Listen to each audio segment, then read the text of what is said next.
What's going on, guys? It's Rob from Heroes Avenue. Happy Sunday. If you guys have been following our channel for any sort of time now, you probably know that on Sundays we read the comment section. And for this video, we're going to look back at our past few videos that both I've made and Darren have made, and we're going to get right into it. So let's see. Father Snip says, congrats at 3K, been here before 1K.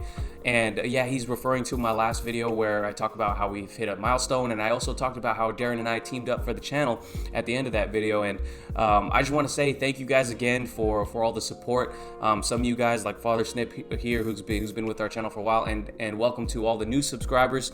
Yeah, we really try to interact and get to know everybody over here. So definitely drop a comment down below if you have something you want to talk about.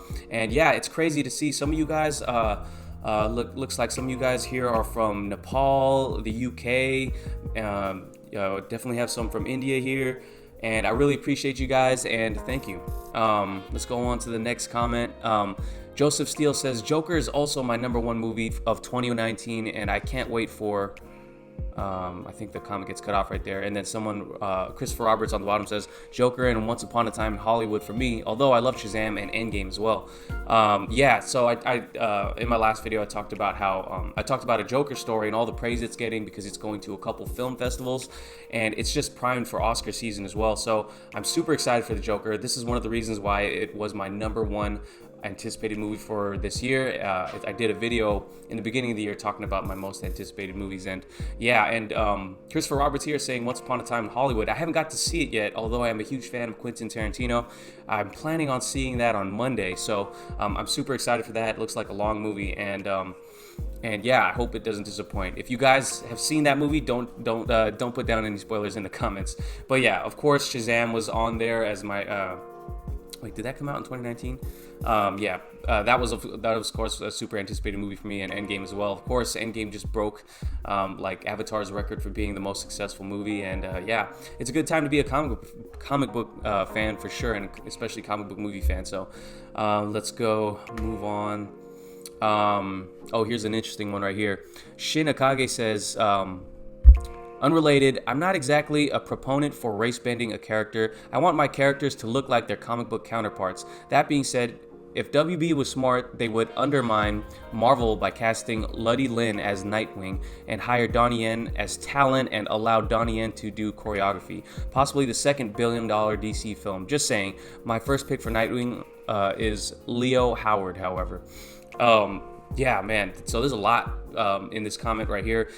You know, that whole race bending of characters definitely been a big topic in the comment sections as of late because, you know, if you just watch Comic-Con, they race bended and gender bended a bunch of different characters for like the Eternals cast, which is not really a big deal to me, especially because the Eternals on the Marvel side of things, the Eternals is not like a well-known property anyway, so all the race and gender bending kind of went under the radar. But on the DC side of things, you know, it's happened already. Like, for example, Aquaman is Jason Momoa, and he's a dark-haired, dark-skinned Hawaiian guy. So that's one example. Also, Black Canary is also I forget her name, but she's an African American woman. So that's definitely happened in the DC universe as well. And not that it's really affected how I've enjoyed the movie so far, but it definitely is jarring sometimes for characters who are so beloved. So it's up to the actors to really earn that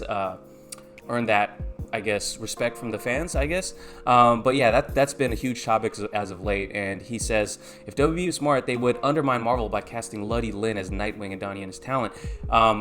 Yeah, Donnie Yen, and as far as like casting these Asian actors, you know, the Asian countries are such a huge market for movies. So Shin is saying that you know, we should cast those talented Asian actors and martial artists and kind of undermine Marvel that way, and I totally agree. But you know, one thing is Luddy Lin is he is Merc in Aquaman already, I believe. So that's not that that would make a difference though, because that raises an interesting question right here. So Luddy Lin is Nightwing. Now I'm not super familiar with him outside of that. I know that when he was cast as Merc in Aquaman, a lot of people were making a lot of noise about that, and not that it's because I wasn't very familiar with him as an actor or martial artist. Donnie Yen, of course, I am familiar with, and yeah, I definitely think we need to get some. We can definitely. Gain some support from that fan base by casting famous Asian actors and martial artists. And Luddy Lin being Merc already raised this question for me: what character could we possibly bring back from the DCEU list of actors for another role? Now, this has happened already before, because. Patrick Wilson was the president, I believe, in Batman v Superman, but you didn't see his face, you heard his voice when the president made the decision to send the nuke over at Doomsday and Superman. So that was actually Patrick Wilson on the phone. So that was pretty fun. Zack Snyder is friends with him. Obviously, he's worked with him on Watchmen, brought him in to be the president, and then he got cast as Orm too. So. And I know that has happened with other people. Jaimon Hansu, for example, too, was the Fisherman King in Aquaman, and also the Wizard Shazam in Shazam. So it's not like this is something that hasn't been done before, but it definitely raised the question to me. Now, Shin over here says, I'm sure he's aware that Luddy Lin has played Merc before, but it was such a small character that you can kind of overlook it. Kind of like what's happened with Patrick Wilson and Jaimon Hansu. Like, people don't even bat an eye when, they saw him as Shazam. And I think it can definitely be done with other characters. Now, the character that comes to my mind first is probably Scott Eastwood. Who you might know from Gran Torino, and he was also in Suicide Squad, but he had such a small part in Suicide Squad, and I think he's a talented, definitely a good-looking guy, and I think he can be utilized in a different role in the DCEU, a role that we have not yet seen, and I don't think fans would even notice for the most part. And I could totally see him as like a Green Lantern, Hal Jordan possibly, and I know there's been a lot of rumors in the past that Hal Jordan's probably going to go to a huge star like Tom Cruise or something like that, but we've also heard, and these are just rumors, that the Green Lantern character is going to be, the Green Lantern movie will be focused primarily on Jon Stewart. So I could totally see maybe Scott Eastwood jumping into that role as Hal Jordan, and them doing a kind of a buddy cop movie, if that's still what's happening, because Scott Eastwood definitely has a good presence, he has the good looks, he can get into that superhero physique for sure. So I think it would be great if someone like Scott Eastwood could jump into a different role in the DCEU. Now, I guess that's my question to you guys, since Shin brought this up. He says Luddy Lin as Nightwing, if we were to kind of fan cast, and these are not necessarily the first choices for everything. Kind of like right here, Shin says his first choice for Nightwing is Leo Howard, who I'm not familiar with as well, but I know he's a martial artist, I think, and an actor. I'm not familiar with him, but he says if he had to choose and him with his, I guess you can say, studio mindset, trying to gather the most attention and support from a new audience. He says Luddy Lin as Nightwing. I say Scott Eastwood as Hal Jordan. Is there anyone that you guys could think of that we could recast in the DCEU? And again, I wouldn't recast people in huge parts. For example, Lex Luthor is probably one of the people that didn't work the most in Batman v Superman. His name's escaping me right now. The actor of Lex Luthor, I don't know why he's escaped me, but I always thought he could play a different character. But he was already cast, and he's in such a huge role that I couldn't see him as another character at this point. A lot of people used to talk about Aquaman being Lobo, and that he definitely has a look, but Aquaman is such a huge part already that would go very noticed. And I'm talking about casting someone who would go unnoticed, and I think that's the question of the day. Who would you cast? Who would you recast in the DCU, another actor for another part? Let me know in the comments down below if you guys got any ideas, because the DCEU already has a ton of well-known actors. Some of them have smaller parts than you would expect, so that was a great question. Thanks for the comment, Shin. Let's move on to the next one. Rami Al-Tahan, I'm sorry if I mispronounced your name, says, I really liked the movie and loved how they handled the crazy amount of iconic characters the movies has, but like you said, the plot twist at the end was so disappointing and poorly written. So he's talking about Darren's Hush review, and since Darren put out that Hush animated review, I've actually got to see it myself, and I gotta say, I agree totally with Darren. And if you guys know me and my reviews, I tend to be one of the more optimistic guys. I find things I like out of every movie, so I rarely give a really bad review. And this is not really a review, but this is just my thoughts on it, my first thoughts after reading this comment. Yeah, I did not like that animated movie. It's probably one of the least liked animated DC movies, because DC animated movies are just on point normally. The only other one I did not like and actually didn't finish was The Killing Joke, because after they totally changed it up and had kind of that sex scene between Batman and was it Batwoman or Batgirl? I was just like, Barbara Gordon. They had a sex scene and I was like, what is this? This is totally wrong. I stopped watching that movie from that point on. And I heard it's more accurate after that scene, but I didn't watch it because I was like, you know what? This deviates way too much from the story I know, and I didn't like it. But that's not me being fair. That's just me being petty, I guess. But yeah, as far as the Hush storyline, probably one of the greatest Batman storylines, at least for me. I know some other comic book fans don't agree that it's a great Batman story, but I think it was one of my favorites, and I guess it's probably because it was one of the first Batman stories that I've ever picked up and read. It had all of these iconic characters in there, characters I didn't know much about, then got introduced to, like Huntress and everything. So watching this movie, they changed a lot of different characters. They switched characters out, like Huntress wasn't even in the movie. And the big twist at the end, I won't spoil it here because this isn't a Hush spoiler review. The big twist at the end is something that, it really bothered me as a fan of the original story, and it didn't work for me at all. But I know it does work for other people. Let's look at other comments in this video. Let's see.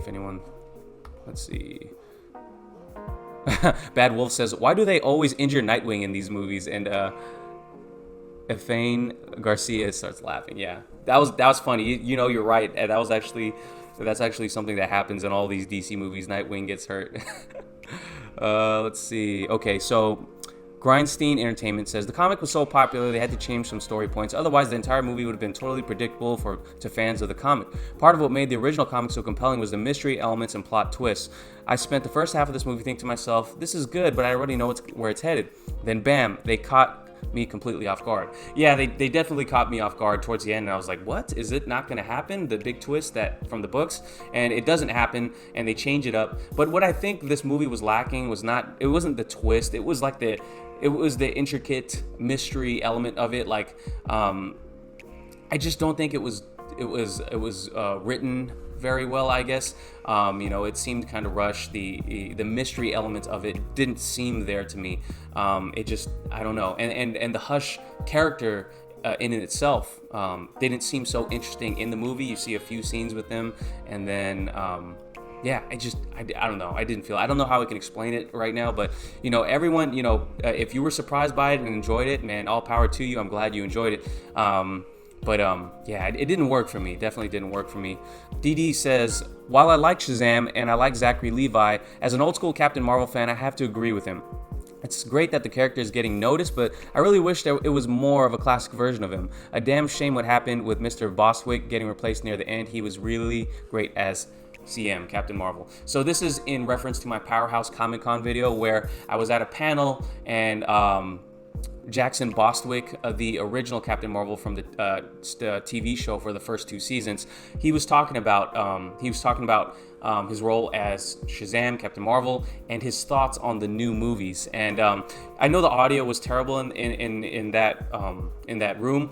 In the video, but you can kind of make it out if you really listen. It's just the room was bad, and there was a vent right in back of me where the panel was happening. So yeah, if you watch that video, check it out. I'll link it up here. But in that video, the original Captain Marvel really bashes on the new version of Shazam. He didn't enjoy it at all. He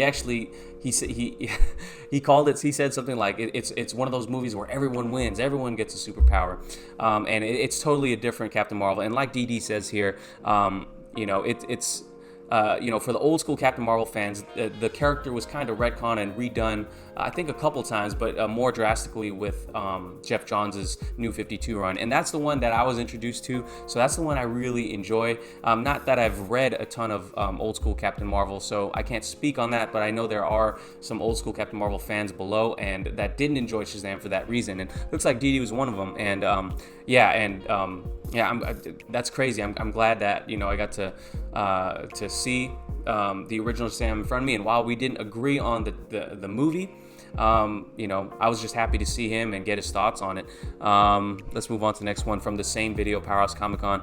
Carrie Lewis says, I couldn't really make out what Mr. Bostwick said, but as somebody who watched him when I was a kid, I have to agree with that the new movie was awful. It's not the same character. Captain Marvel was ruined by Jeff Johns' New 52 attempt changing the Fawcett universe. NMG at Big Boss says at the bottom, he said, yeah, it's not Rob's fault, but camcorders and iPhones never have good reception in small echoed room. I'm sorry, but he's from a different era. Mr. Bostwick's version of Captain Marvel in a Shazam film wouldn't translate well for today's superhero films. That's just plain honest truth of it all. Yeah, barely heard what he said though. Barely heard what he said though, and agreed that I'm not much into the Jeff Johns Shazam either, despite some of the interesting changes he made along the way. I'm a huge fan of Jerry Ordway's 90s run with Shazam, but even I knew Johns would have based his film on the New 52 version, however. And yeah, MGS Big Boss 77 says it kind of like what I feel right there. See, two guys who's not a fan of the New 52, while I was, because that's what I was introduced to. And that just goes to different kind of generations, I guess, of comic book readers. There's always going to be comic book readers who wanted other, their version translated, and I totally understand that. But yeah, that it's cool to have different opinions. I definitely respect it, and thank you guys for commenting in and letting us know that we have people here who's been a fan of what's come before, and it's definitely all super interesting to me, and it's good. It's super interesting to get all your guys' opinions on this. But yeah, I was a big fan of the Shazam movie. And a lot of people didn't like, I know I saw other comments here saying that it felt like they were trying to copy Marvel. I don't think they were trying to copy Marvel at all. Marvel doesn't own comedy. Just because they put a little bit more comedy into it doesn't mean that they were trying to copy Marvel. But that's just my 2 cents on that part. Thank you guys for commenting in. That's all the time I have left for today. I hope all you guys enjoy your Sunday. Thank you guys for watching. If you enjoyed this video, please give it a like, subscribe if you haven't already, and I'll catch you guys in the next video. Peace.